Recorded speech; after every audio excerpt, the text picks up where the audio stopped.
بسم الله الرحمن الرحیم. وقتتان بخیر، جور بخیر، انشالله خوب هستین؟ بله. شکر که خوب هستین، کاملا همیشه خوب و صحتمند و سرحال باشین. بین که بخیر درس خود شروع کنیم و امروز در مضمون تاریخ یکی از موضوعات بسیار جالب، یکی از گپایی که از تاریخ بسیار گذشته حتی قبل از میلاد است. خود گفتیم یک سفر طولانی به گذشته بسیار دور خود داشتیم. جذاب خواست، برام هم جذاب است، جالب هم هست، اما ببینیم که چی هست.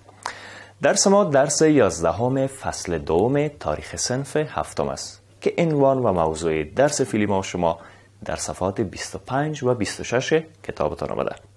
عنوانش هست دولت‌های مستقل یونان باختری. ای که در یونان باختری چی دولت‌ها تشکیل شده، چی کارا کرده، قلمروشان از کجا تا کجا بوده، بالاخره چی وقت آغاز شده ای دولت‌ها، چی وقت از بین رفته. امروز کاملا خواهد گفتیم. ما شما حتی به یونان امروز سفر میکنیم، اما با چی بریم؟ با تاریخ میریم دیگه، با کتاب تاریخ و موضوع تاریخی که است با ای بخیر سفر میکنیم. البته در او زمان خود نمیشه با طیاره بریم، با اسب بریم، با موتر بریم، با کشتی و با ریل نمیشه، اما توسط متن و گپایی که در کتاب تاریخ آمده یک سفر بسیار دور دراز خود داشتیم و ما را به گذشته‌های دور خود برد. برای حمایت از ما چینل بیگم اکادمی را سابسکرایب کنید و سپس زنگوله را فشار دهید تا به تمام ویدیوهای درسی ما دسترسی داشته باشید و از آنها مستفید شوید. ما امروز درس قسم برتان میگم که یونان باستان در ذهنتان تصویر ساخته شود. خود حس کنین که در یونان هستین و گپایی که میگم او گپا پیش چشمتان بگذره. به این شکل خوب یادم میگیریم و یک سفر کوتاه خواهد داشتیم به یونان باختری. درست است؟ برام وعده میتین که امروز یک جای سفر میکنین؟ بله. بسیار خوب. پس ما هم سفرتان. پیش از او بین که درس گذشته خود یک مرور کوتاه داشته باشیم و باز بریم در مورد یونان باختری و دولت‌های مستقله که در یونان باختری در او زمان تشکیل شد گپ بزنیم. در درس گذشته ندیم جان ما و شما در مورد افغانستان قدیم البته و روابط او افغانستان گذشته و قدیم با بیگانگ‌ها بود. مثل کیها؟ مثل هخامنشیا و یونانی ها. درست؟ ما شما گفتیم که در او زمان هخامنشی ها چطور تشکیل شدن، کدام قلمرو شامل حکمروایی هخامنشیا بود، چی کارا کردن و بالاخره هخامنشیا سلسله هخامنشیا چطور از بین رفت. بعد از مورد یونان و یونانی ها گفتیم و حکمروایی که یونانی ها در او زمان داشتن کاملا گفتیم. در این مورد کارخانگی هم برتان داده بودم و سوال داده بودم که سوال را حتما حل کردین. باز بخیر او را خواد دیدیم. اما آماده هستین که بریم به یونان بخیر؟ بله. بسیار خوب، بسیار مستحکم آماده سرحال باشین که بریم بخیر به یونان. اما پیش از اینکه به یونان بریم اهداف درس خود ببینیم و هدف رفتن به یونان بفهمیم که چی است. اولین هدف درس ما و شما آشنایی با دولت‌های مستقل یونان باختری است. ما و شما باید بفهمیم و بشناسیم که در او زمان کدام دولت‌ها البته به شکل مستقل در یونان قدیم، در باختر قدیم تشکیل شدند. هدف دوم کسب معلومات در مورد نوع حکمروایی و کارهایی که دولت‌های مستقل در یونان باختری کردن است. پس ما شما بفهمیم که چی نوع دولت‌ها تشکیل شد و اینا چی کارا را کردن. معمولا در تاریخ وقت شما میرین فتوحات است، جنگاز، بعض از کارهای در بخش ادب، هنر و فرهنگ انجام میشه، بعضی تسخیر میشه، بعضی کسا استقلال خود میگیره، بعضی کسا تحت حاکمیت و سلطه بعضی کسای دیگه می. این تمامش موضوعات تاریخی است که ما شما امروز در مورد حکمرانی و کارهایی که یونان باختری کرده بفهمیم. پس بین که بخیر شروع کنیم و بریم سفر خود به طرف یونان باختری آغاز کنیم. آماده هستین بچه؟ بله. اگه سوال داشتین سوالتان بپرسین. در غیر از او خوب دقیق گوش کنین که در یونان قدیم دولت‌های مستقل چطور تشکیل شده.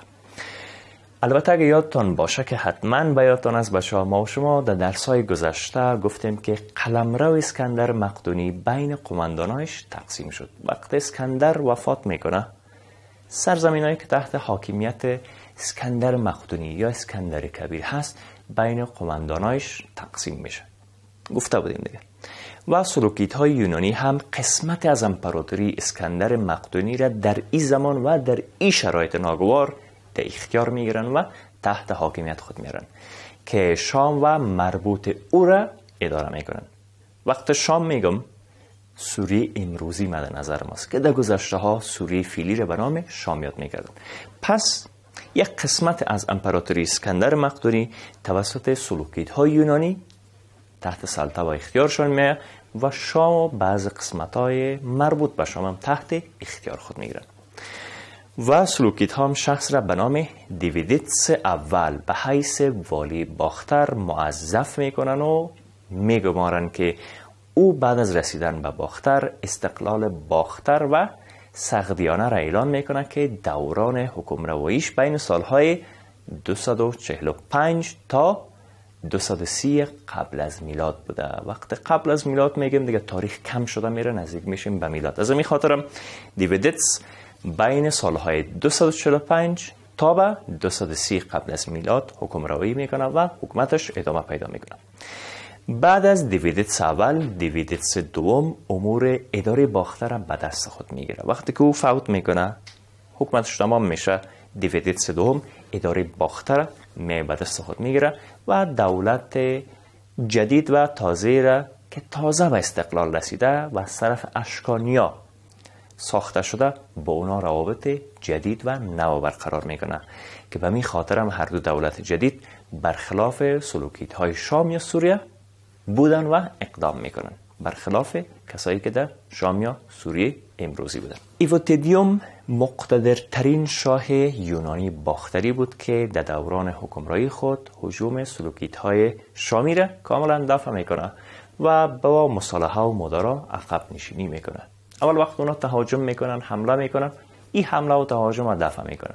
اما بعد از دفع حمله و تهاجم میخواد که صلح کنه، منازعه از بین بره و مدارا میکنه. امرای از اونا خودش هم عقب نشینی میکنه، دیگه به جنگ و مقابله با اونا استاد نمیشه. این آدم قسمت‌های جنوب هندوکش بدون جنگ از سلطه دولت هند کاملا آزاد میکنه. این قسمت هم دیگه استقلال خودم میگیرن و دیگه هندی های که حاکمیت بالای اینا داشتن دیگه حاکمیت ندارن و در قسمت‌های غربی تا حدود توس هم پیش میره. اینا میره حتی تا توس هم از سمت غرب میگیره. کاشغرستان در شمال و بلوچستان در جنوب هم به افغانستان او زمان ملحق میکنه و یک جای میسازه و در این زمان است که باختر نام هزار شهر که در جهان شهرت داره کسب میکنه. باختر میگن که هزار شهر در زمان کی؟ در زمان یادم. بسیار. بعد از او شاه دیگر یونان باختری دیمیتروس نام داره که او تا سند و نزدیک پنجاب پیشروی میکنه. میخواد که فتوحات داشته باشه، بعضی جا را تسخیر کنه که حتی میره تا سند که نزدیک پنجاب است پیشروی میکنه و هندوستان شمالی را تا کناره های گنگا هم تسخیر میکنه. خب اینجا یک سوال، بچه دریای گنگا را دیدین؟ حتما دریای گنگا را در بعض از تصاویر دیدین. این یک دریای بسیار زیاد کلان است و کسایی که هندو باور هستن، سیک مذهب هستن، در بعض از مناسبت ها میرن اونجا غسل میکنن. حتما دیدین اینمی دریا را حتی تا کنارش یادم میایه دیمیتروس تسخیر میکنه و میگیره. و سرحدات امپراتوری یونان باختری از دشتای ایران که ساحت مرکزی ایران فیلی میشه الی حوزه گنگا و از حوزه سیحون و جیحون تا بحر هند میرسه. و این یک سرزمین بسیار زیاد کلان و وسیع یونانی های باختری و شاههای مختلف، پادشاههای مختلف، امپراتورهای مختلفش میرن تسخیر میکنن و تحت سلطه و حاکمیت خود میارن. و فتوحات شاههای یونانی باختری الا سال 175 قبل از میلادم ادامه پیدا میکنه.